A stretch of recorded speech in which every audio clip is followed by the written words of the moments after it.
Assalamu alaikum, Қазақстанның мүфтиі менен оның дүмшө молдалары. Мына интернетті қарасаң, масқара болып кетті ма? Не деген карикатура болып кетті? Көкін көледі имамдардың істеп отырғанына. Бірінен кейін бірі мына берген садақасын жариялап, мақтанып кімге көп береді деп фотоға түсіріп жан-жағынан, оны фото жинап жатқан, таратып жатқан, бәрін кімге беріп жатқаны дейін бәрін түсіріп жатыр. Оның бәрі не керек нәрсе? Мен ұқпаймын осыны.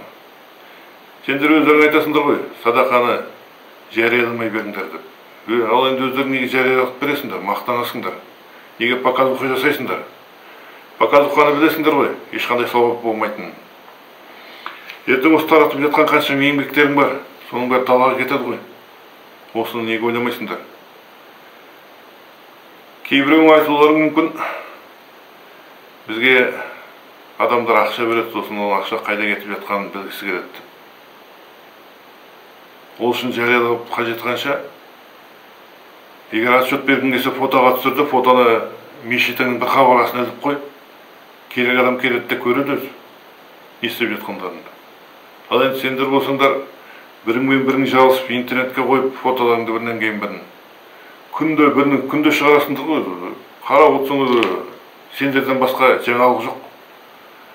Ана мешіт беріп жатыр, мына мешіт беріп жатыр. Имамдардың фотосы толған. Ертең бәрі показуха болып кетіп жүрмесін, мұсылмандар, байқаңдар. Хадисте айтылады ғой, оң қолың не берсе, сол қолың оны білмесін деп. Сол сияқты Құранда да қайталап оқып шығыңдар, садақа туралы, зекетті қалай беру керек туралы. Ертең бәрі қиямет күні мақтанып, сауап жинадық деп барған күні бәрі де жоқ болып кетіп жүрмесін.